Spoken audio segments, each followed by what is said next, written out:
baali bagenze ku nsaddaaka.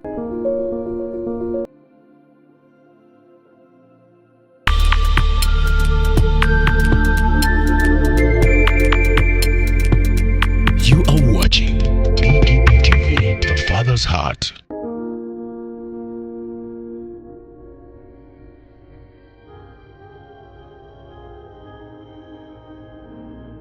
Baali bagenze ku nsaddaaka. Ne ntuula ku lubugo.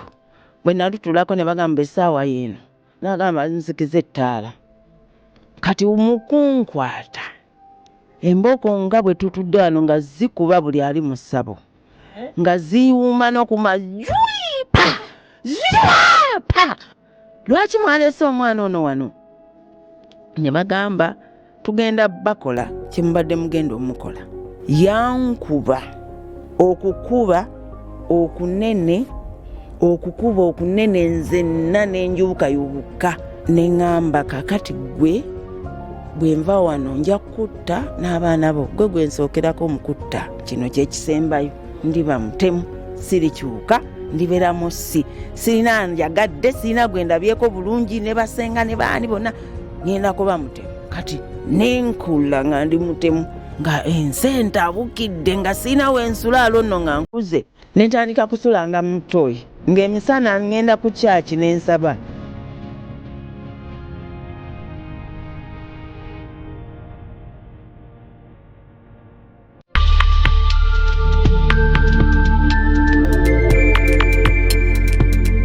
You are watching BDP TV, The Father's Heart.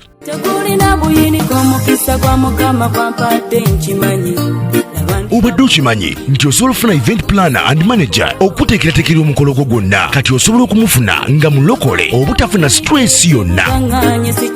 BGP Events be bantu abatuufu oyagala cakes ebifaananyi ebirungi ne video motoka z'abagole mu bika eby'enjawulo jangu tukuyambe tukola decoration ali ku mulembe tulina bridal gowns ne changing wear obutebe tankisi abafumbi abalungi saako PA system ekyuma ekisunsula obulungi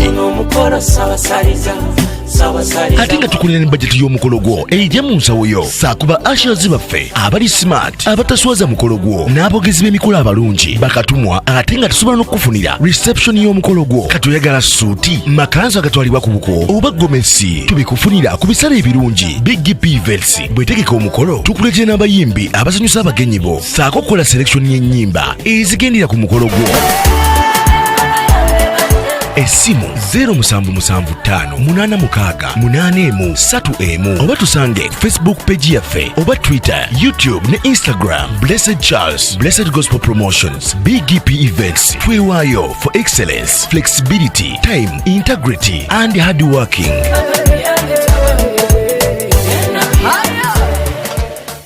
BGP Events, likinga, subscribinga, oba ogoberere era oyanirize n'omulala byonna bya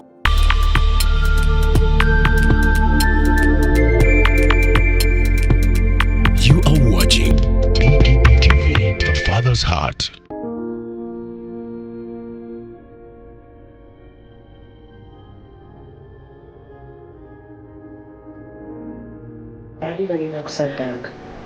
Baali bagenze ku nsaddaaka. Ne ntuula ku lubugo. Bwe nalutulako ne bagamba essaawa y'eno. N'agamba nzikize ettaala. Kati mukunkwata. Embooko nga bwe tutudde wano nga zikuba buli ali mu ssabo. Nga ziwuuma n'okumajuipa. Zipa! Lwaki mwalese omwana ono wano? Ne bagamba tugenda bakola kye mubadde mugenda omukola. Yankuba okukuba okunene nzenna n'enjubuka yubuka neŋŋamba kakati gwe bwe nva wano nja kutta n'abaana bo gwe nsookerako omukutta kino kyekisembayo ndiba mutemu sirikyuka ndibeeramu sirina njagadde sirina gwe ndabyeko bulungi ne basenga ne baani bonna ngenda kuba mutemu kati nenkula nga ndi mutemu nga ensente abukidde nga sirina wensulaalo nno nga nkuze nentandika kusulanga mu ttooyi ng'emisana ngenda ku kyaki n'ensaba.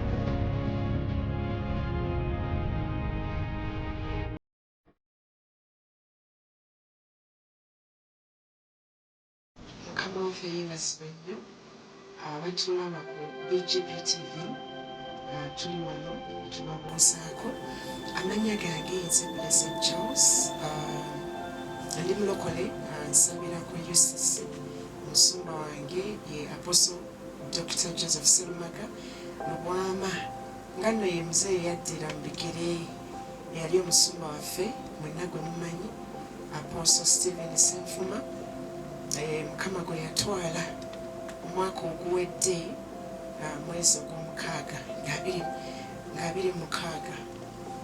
Twebaza Katonda atukumye nga tuli balamu. Olunaku olwaleero waliwo ekyenjawulo ekizze wano ku BGP TV.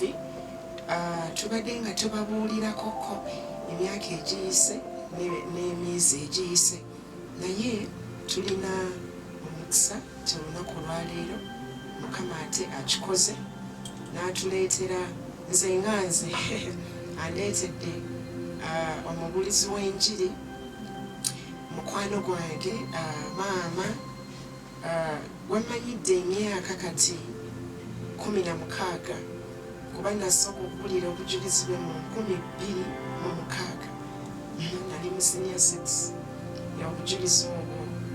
Ndowooza kati bwe njogera 26 mutandika okutegeera omuntu gwe bagamba.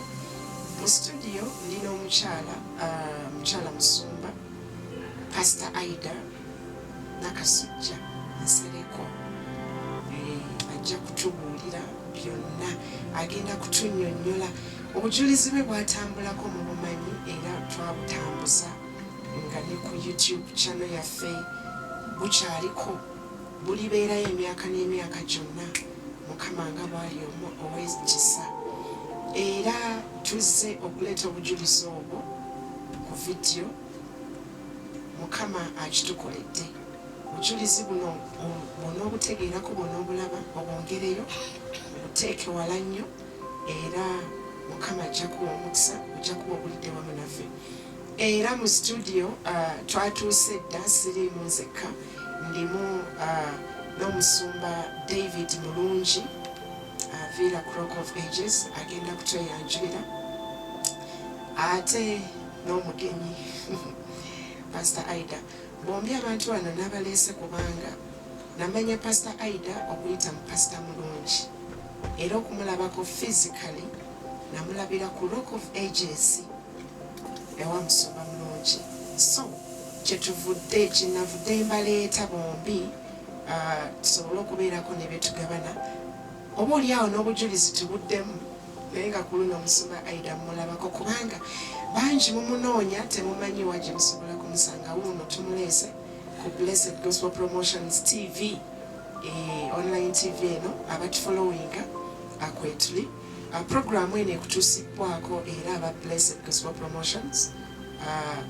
Mu maaso awo ojja kubuulira biki bye bakola, kubanga bye batutaddemu ssente. Bwe tunaaba nga tugenda mu bulango mujja kuba mubulaba mutegeere aba BGP biki bye bakola. Weewaawo Musumba Aida yegwe kabuladda kabuladda kubanga kale bantu bangi obabuzeeko nnyo. Nze nga nze nyinza okuba mbadde nga nkufollowinga nga nkuwulizaako, nakulaba nnyo ewa Pastor Mulungi, naye okufuna si kyangu. Tusabye abali ku BGP TV obabuuzeeko era weeyanjula.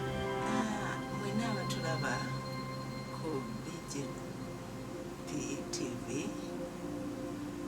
nze Aida Nakasujja Nsereko.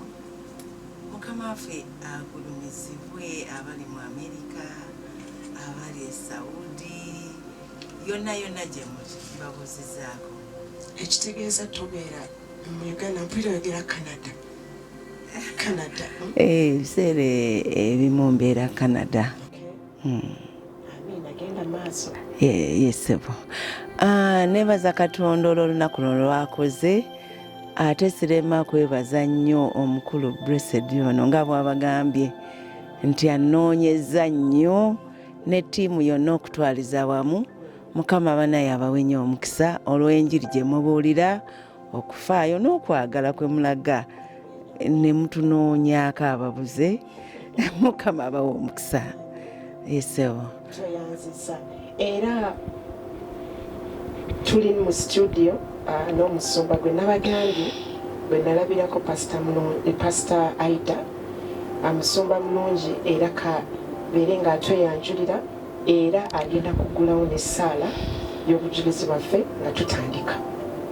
Musumba mulungi wangi nsanyuse nnyo okulaba taata. nange nesimye okuba naawe blessed. Myaka mingi gwe nno nkulabalabako naye ate ekyensonga ya leero kyo kitudde emyaka mingi. Weewaawo Nsanyuse nnyo okulaba ssebo. nange nesimye okuba wamu nammwe. Busaako ku bantu. Bassebo ne bannyabo abatulaba abatuwuliriza, mbalamusizza nnyo mu linnya lya Mukama waffe Yesu Kristo Omunnazaaleesi. Mbaagala nnyo n'okwagala kwa Katonda, naye ate Katonda yakyasinza otwagala. Era singa sikwagala kwe tetwandibadde wano. Kye bagenda okubawa omukyalo ono yakyala mu ggulu, nze mbadde nakyo ebbanga kubanga nga yakava mu ggulu, Mukama yampa omukisa ogumulaba gumusanga. Era nze sibuusabuusa kyalina.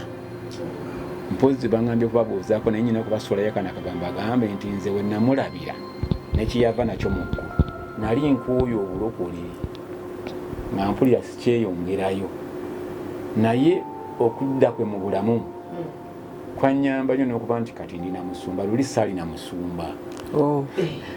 Bwe nabirabya saali nali mulokole ayagala Mukama abuulira enjiri mu malwaliro, mu makomera, ku nguudo, mu takisi, mu masomero. Naye okusomozebwa kwaffe ng'olugendo lw'obulokozi kwatuuka ne kunnyinga nga bwe kwayinga Eriya. Naye Katonda nga musaba okufa nampa akamere ne nkafuna mu mukyalo ono. Lwe lugendo lwekyatambula n'olwaleero. Ndi musanyufu kuba ndi nagwo. Mukama atuwa omukisa nga tuwuliriza obulamu bwe, obujulizi bwe, era Katonda agulumizibwe akolera mu baana b'abantu mu ngeri eyeewuunyisa. Weewaawo. Musumbeera tukulirewo n'essaala. Katwebaze Mukama Kitaffe omulungi, omwesigwa, ow'amazima, gwe ssebo atuula mu kutangaala okutaggwaawo. Namulondo yeegulumidde okusinga namulondo zonna. Oli muyinza wa bintu byonna, oli mwesigwa, oli w'amazima. Njagala kwebaza gwe yatonda eggulu eryo okutali mpagi, eyakolera abaana b'abantu ensi mwe tunyumirwa, ne tukulira, ne tukumanya, ne tukuweereza. Ani akwenkana, ani alinga ggwe? Kuba n'olwaleero olukoze. Ffe nno Aida tubadde naye, tuwangadde naye, naye olwaleero wali bagenda okumulya omulundi ogusooka nga balowooza yakava mu ggulu. Naye ng'emyaka mingi ekigambo kiwamuteekamu kituyambye okutambula, kiyambye amakanisa okuyimirira, ate weewaawo kiyambye n'amalala okugwa, kubanga si bonna tasobola okuyimirira mu maaso gwe. Naye nze nkuwa ekitiibwa nti n'olwaleero eriyo abagenda okuyimirira, newankubadde eriyo abaneesittala. Gano ge mazima, obwakabaka bwa Katonda si bwa bonna. Naye nze nkwebaza bannannyini bigambo era bannannyini bwakabaka bwo, ebigambo byabwe bibawe nga bwe bisaanidde okuweebwa. Ffe tuveewo ofuke ku mimwa gyaffe egy'ebbumba amafuta go n'amagezi go, olese amazima n'amagezi mu buwombeefu obutayogereka. Buli muntu ku levo asobole okuba nga asobola okutegeera era nga tasobola kuwakanya mu mutima gwe. Si lwa maanyi Mukama, si lwa buyinza, si lwa magezi, naye ku lw'Omwoyo Omutukuvu nsabye nga neebaza era nzikiriza ompulidde era okutegeka kuno okulimu mu linnya lya Yesu Kristo Mukama waffe. Amen. Amiina. Wow, musumba mulungi. Sebo. Pastor Aida bwe nali nkula, nzise nkula naye bwe namutegeera bw'ati ate yatuwa bujulizi bw'olugendo lwe ng'akyala mu ggulu na message Katonda gye yamuwa eri ensi. Naye kyesijjukira kubeera nga mmanya ku bulamu bwe ng'akyali mutoloza teyazaalibwa. Yazaalibwa. Ekitegeeza asooka atunnyonnyole.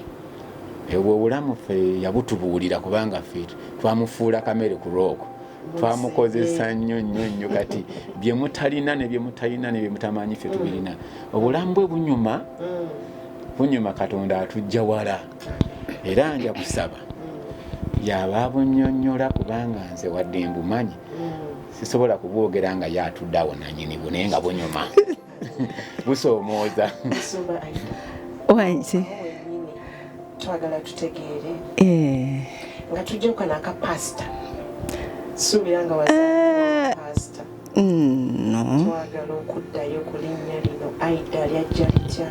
Aida yaani? Okay, Mukama waffe yeebazibwe nnyo. Abaana ba Katonda mwenna abali eyo n'abantu ba Katonda n'abalonde ba Katonda n'abaweereza ba Mukama. Nze Aida okuva mu buto bantuuma Aida. Naye jjajja wange azaala taata n'antuuma Ruthi. Kakati bwe baaliyita nnyo Luusi nga terinnyumira eryo nendigaana nendyejjako nanyiga nno okugaana erinnya lye naye nga njagala baliyite bulungi Ruth. Kati nga bo abasinga obunyo Luusi kweka Luusi nga sikitegeera bulungi. Masa oba Masa ya kati eryo nendyejjako. Senga wange nantuuma Aida. Ninayo senga wange Aida nantuuma Aida. Kati waliwo senga wange nno omulala naye n'antuuma Sarah. Kakati jjajja wange azaala taata ye yantuuma Namayanja nga nkyali mu lubuto. Kakati eryo baalimpa ndi mu lubuto. Kakati okwata endejje akalo kali awo munda. Kati awo webanzale wa tata wange. Kakati no mama wange bwe yamala okunzaala ndoza yali azzaako mangu, yanzizaako mangu nze kubanga saamutegeera, nakula simutegeera bulungi. Naye nga bwe yamala okuzaala akabebi akanzirako nze nandekawo ewaka ewa taata nandekera abakuuma abaana. Mpulira babayita abakozi. Naye ekigambo ekyo tekinyuma. Bakuumi abalabirira abaana oba abayambi. Kwegamba omuntu obeera naye ng'akuyambako emirimu negitasukka bungi kati nasigala nabo. Waliwo omuwala n'omulenzi. Kakati mama n'agenda. In fact yagenda taata taliiwo. Alabika yandeka ku neighbor ewa mukwano gwe. Ye nze simanyi bwe yagenda naye kyemmanyi nti yandekawo n'agenda. N'agenda ne kabebi ke akawere ennyo akanzirako. Kati kawala kakulu, mukyala mukulu. So kati nze we nasigala ku neighbor. Tata wange yalinga akomawo buli lwa mukaaga weekend. Ate ndowooza n'agenda oba Mande ate nadda olw'omukaaga. So twabeerangawo na maama n'abantu abalala awaka. Naye nga nze ndi bebi ng'ali lubuto olwo yanzirako ne gwenzirako omulenzi nga naye muto kato. So ffe ababiri yatuleka, abasooka n'agenda n'owookusatu akawere. Kati mu kutuleka nno okwo we wasibuka obuzibu oba we wasibuka sitoole. Kubanga omwana gwe balese nga tasobola nakwawula nti ono maama ono si maama. Siriyasiri okutuuka okukula okutuuka wano wendi. Luba lugendo. Luba lugendo nga lunene. Kakati basooka ne bakwata ka brother kange akato ko ne bakawa ewa tataafe omuto. Kakati ne wayitawo ekiseera nange era ne bantwala ewa taata omulala omuto. We ngamba taata omuto ba uncle we bazaalibwa ne taata. Kati ka brother kange kabeerayo ne batuseparatinga because mama yali takyaliwo. Taata akola adda lwa mukaaga. Alina okukola ssente atulabirire ayamba awaka ate asasule n'abakozi abo abalabirira awaka. Kakati mu butamanya bwange nali muto nnyo bantwala ne bantwala ewa tatange omuto nga yadda ku taata. nga bafaanagana na nnyo mwattu. Kakati nabeera eyo yo ndejje Bombo omanyiwo kwa 21 then bw'okwata the other side odda side waliwo ekyalo kye bayita Namaliga, Degeya, Wabirongo oba Luwunga, awo nga we babeera. Kati bw'oyita Luwunga odda eri n'otuuka mu Kiwenda ate n'okwata Gayaza, akaalo kali wakati awo. Kakati eyo gye nabeera nno ebiseera ebirala. Nasanga taata wange oyo ng'alina abaana abakyala 2.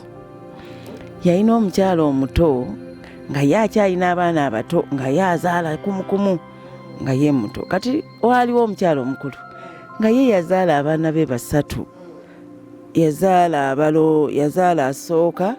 Yazaala asooka ndoza n'afa, nazzaako abalongo, nazzaako n'adda ku balongo n'akoma. Kati mu kiseera ekyo adda ku balongo yali mulenzi mukulu, ndoza ng'alinga mu siniya 3-2. Kati ng'omulongo omuwala yafumbirwa, kati owooma kati yafa, kati nga talina mwana. Kati ne baleeta ka bebi nga ye gwe balina okuwa ka bebi atalina bebi. Kati ne bamuwa kanze ka Aida. Babinyumiza. Kabebi kategeera bwe bakatwala nedda bakabebi bakanyumiza story. Kakati we bantuuse eyo oli maama omukulu atalina baana ye yalisiivinga kanze kabebi akalala. By the way n'enkula nga mmanyi ye maama. Naye nali ntandika okutegeera myaka nga 3 n'afa. Abadde mami wange mwattu okumanya bantwala ndoza ndi muto. Ndoza abakyalo bategeeranga yanzaalira ddala. Kakati bwe yafa nensigalawo ate nga nina okutandika okubeera ne maama oli ow'abaana abato abalala. Obwongo bwange nga bumanyi ono ye maama wange, ate mwattu ne bano be yazaala nga bamanyi nze ndi muganda waabwe wa maama waabwe nga banjagala nnyo. Naye taata wange oyo nga njagala nnyo nga bebi we omuto, era yampitanga maama. Maama ng'atandikira eri yali anywamu katono. Olukoma waayitira eri ku compound gyetandikira ng'akyama, maama wange aluwa. Kati ng'omukyalo ono kimunyiiza. Ekisooka omukyalo ono yali alina abaana bonna nga balenzi nga ye talina muwala.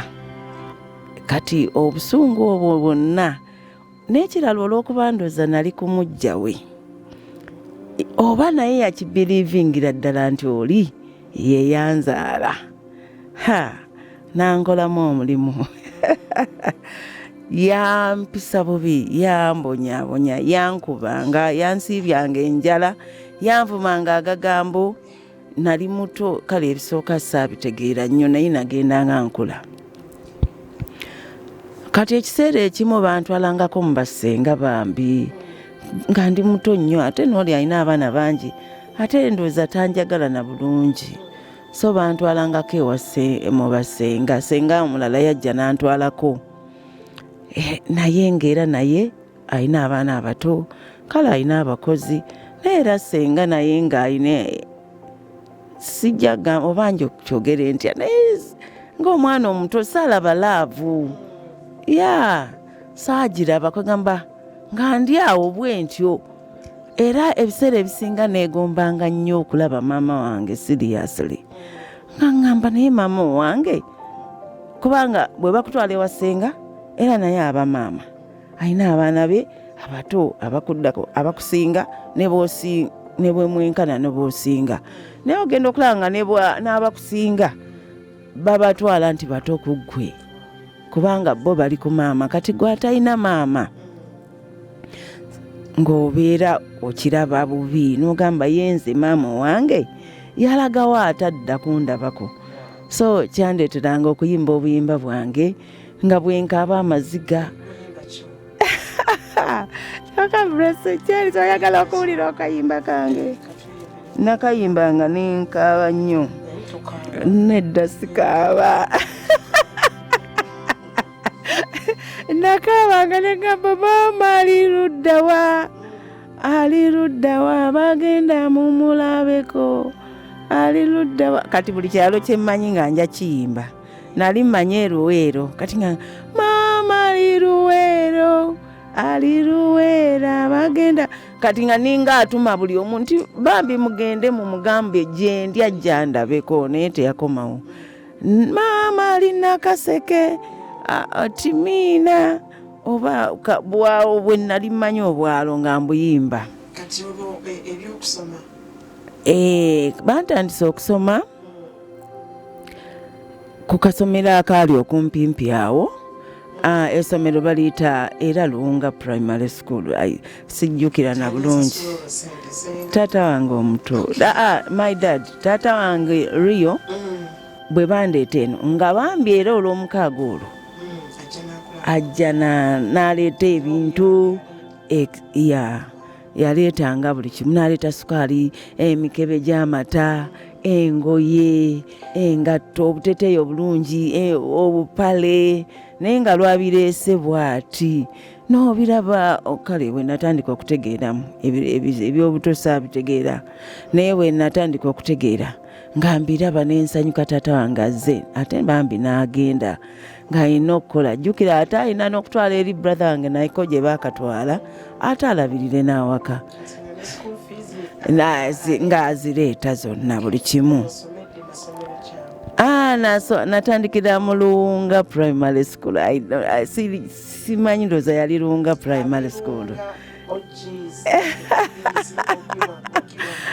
ko kasozi nga waliwo akasozi akawanvu kagenda naye nga bw'okavuunuka weewali essomero ate nga waliwo n'oluguudo olunene olugenda ebbombo basi nga ziyitaawo ne zigenda mu Kiwenda Gayaza something ne zidda Bombo Kampala ndowooza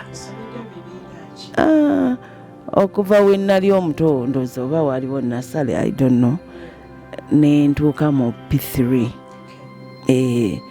kakati awo mama nga yafa of course nga yafa dda nga ndi mu bulamu obuzibu nzirayo kima amazzi mangi nnyo omutwe ne gulwala n'endwala omutwe nno nalwala nnyo omutwe nga gunnuma nnyo kubanga baagukubangamu nnyo empi n'ebikonde maama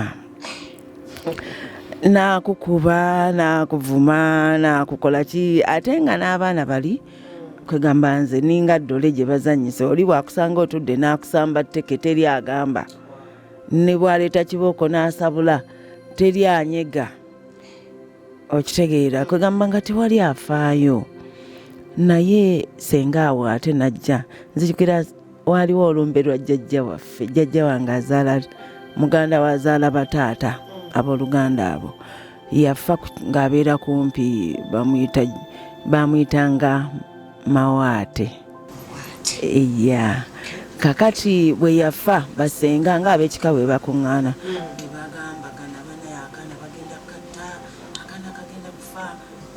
twegamba saaterera ng'ate oba oli awo mulala nakunona kakati ne bantwala ate era anti kasingeera omuntu akutwala n'alaba nga kakututte yasuubiza nti ajja kukola bulungi naye ng'ate oli bubi kati ate nga baluganda nga babiyomberamu nno mulala najja n'antwala ne basigala nga bayombye azifu ye anakyusa embeera naye ng'ate naye era bwakutuusaayo kati waliwo senge eyandeeta nabeera wangi ebyase bijjukira nambijjukira naye nga yeeyo life ey'obutennyo kati obutennyo awo mwazanyanga mizannyo ki nze nali sizannyirako ddala bakuba bukubi nga bankuba ekirala nga nkimannyo amazzi n'okukola ennyo emirimu negyesisobola natwazimi kakati mu kukola ennyo emirimu okwo natuuka ne ntandika okwetaamu obulamu ne ntegeera bwembeera ewasenga nze bampisa bulala ku baana abawaka bwembeera ewa taata omuto bampisa bulala ku baana abawaka bwembeera ewa omuntu yenna omulala bampisa bulala kakati nenkitegera nentuula wansi ng'omwana omuto nali ntegeera bulungi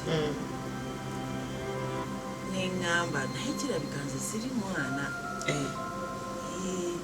kubanga engeri gye bayisaamu abaana si gye bamusaamu kitegeeza siri mwana naye ndabika ndi kisolo ate bwemba kisolo kubanga baali banjigiriza okuba n'omutima omugumu nga omuntu ne bwankuba sikyakaaba ate nga sikyatya kunkuba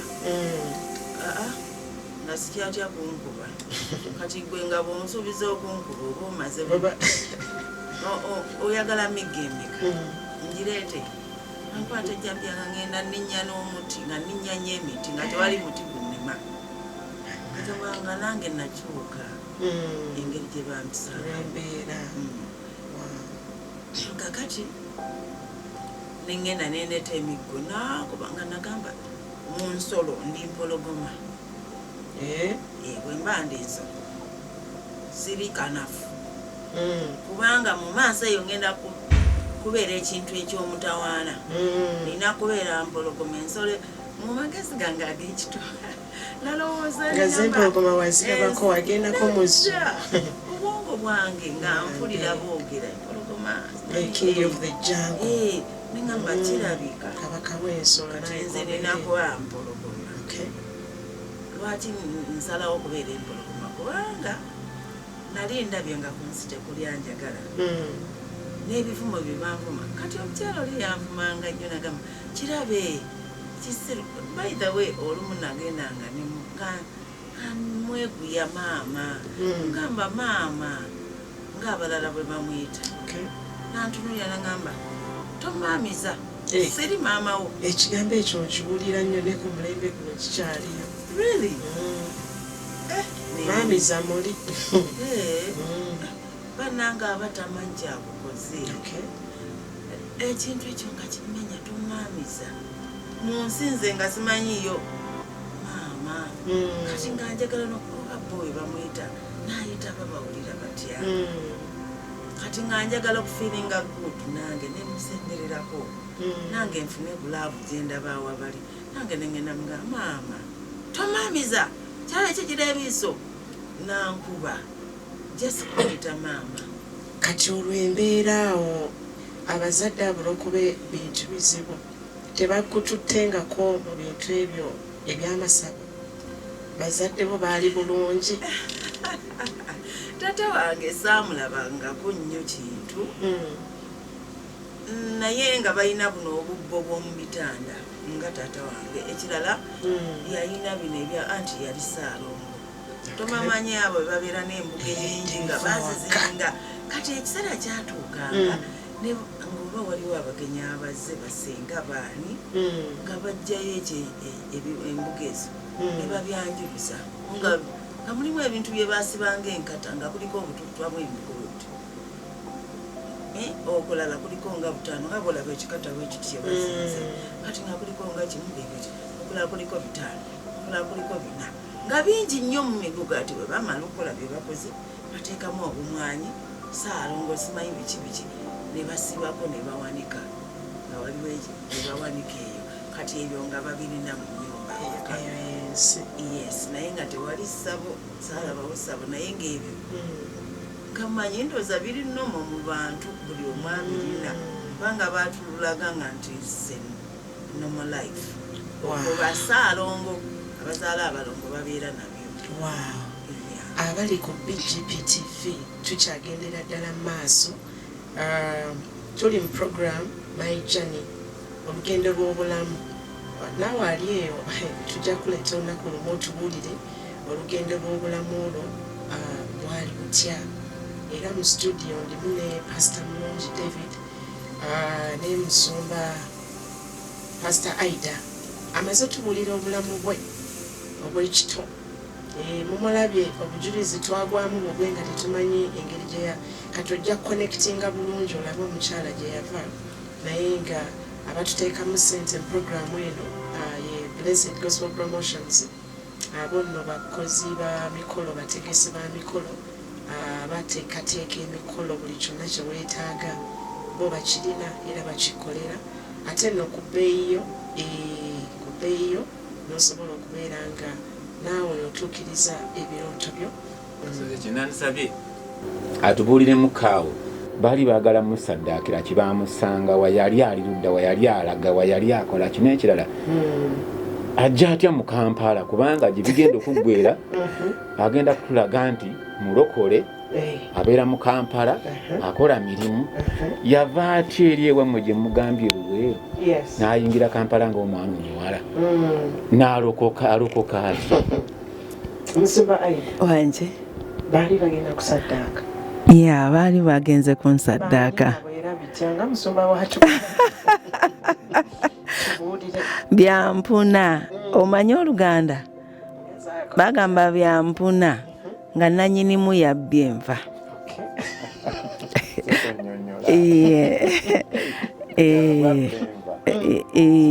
tebyogerekeka nti ani yazibbye buli eyalabye yeetoololamu bwetooloozi. Mukama afe agolomizibwe. So nga bw'owulidde nali ku maama ono ate maama oli omukulu eyanzaala yazaala abalongo ate noono omuto mwattu naye n'abazaala kakati bwe yazaala abalongo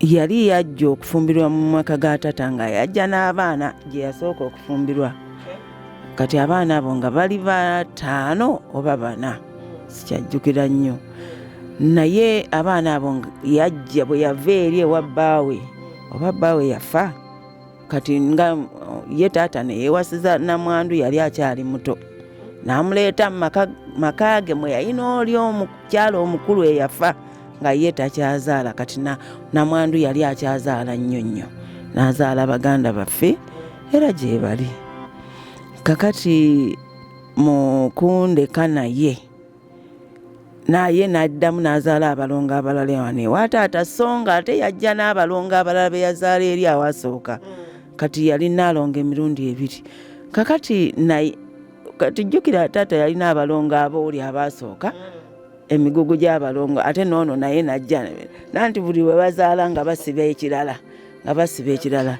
kati aboono be yazaala wano bonna baafa naye obwa Naalongo bwo busigalawo n'obwa Ssaalongo. Kakati wakati awo maama ono mu kubeera n'egyo emigugu gy'abalongo nga bwe nkugambye baabijjangayo buli nnaku simanyi oba batereeza abaana simanyi babisiba simanyi babiyita kukola ki ebintuntu bye babyogerako sibijjukira. Kakati mu magezigezi omwo nga musamize nnyo balowooza amanyi abantu abo abeeyita bannaalongo nti balogo nnyo kyenkana basosala mu magezi lwakubanga beeyita bannaalongo omanyi fe Naalongo ateekawo ebugali Naalongo abeera n'emigugu gy'embugo naye nga emabega waakyo kuba waliwo mu bukulu bwempulidde ti Naalongo ataaloga Naalongo ekitegeeza ye aba mulogo mukulu asimanyi oba kye yali ategeeza naye nze kye nategeeramu abalokole tebabeera na migugu gya mbuga ekyo era bw'osanga omulokole ng'akyagirina aba yeetaagamu deliverance muwogole. Okay. Kakati omukyala ono nga yeefuula nti abeera n'ebyo by'abalongo naye ng'atambula nnyo ne mu balogo nnyo so nga mulogo nnyo asaddaaka n'okusaddaaka. Kati kyesaamanya mu buto bwange buli kimu nalabanga kirabe tolina gw'obuuza tewali alina ansayo tewali alina budde bwo naye taata ono yanjagalanga nnyo nga bwe naggambye ye nga bw'akomawo ntuula awo ku kigere kye neejjukira talina kutuula awo ankuume.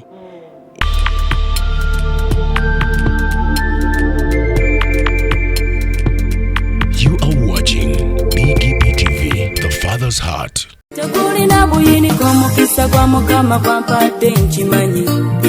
obadde okimanyi nti osobola ofuna event planner and manager okuteekerateekera omukolo gwo gwonna kati osobola okumufuna nga mulokole obutafuna stress yonna. Big GP Events be bantu abatuufu oyagala cakes, ebifaananyi ebirungi ne video, motoka z'abagole mu bika eby'enjawulo. Jangu tukuyambe, tukola decoration ali ku mulembe, tulina bridal gowns ne changing wear, obutebe, tankisi, abafumbi abalungi, saako PA system, ekyuma ekisunsula obulungi.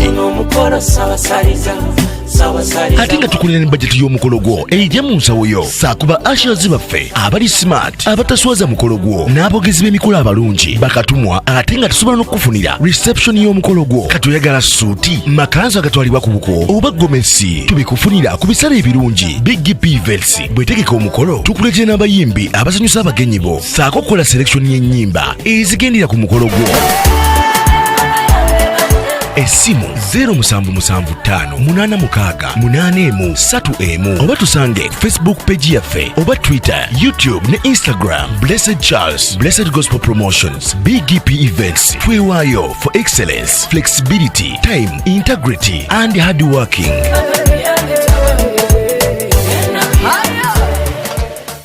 Big GP Events, likinga, subscribinga, oba ogoberere era oyanirize n'omulala. Byonna bya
Chitukiro chendi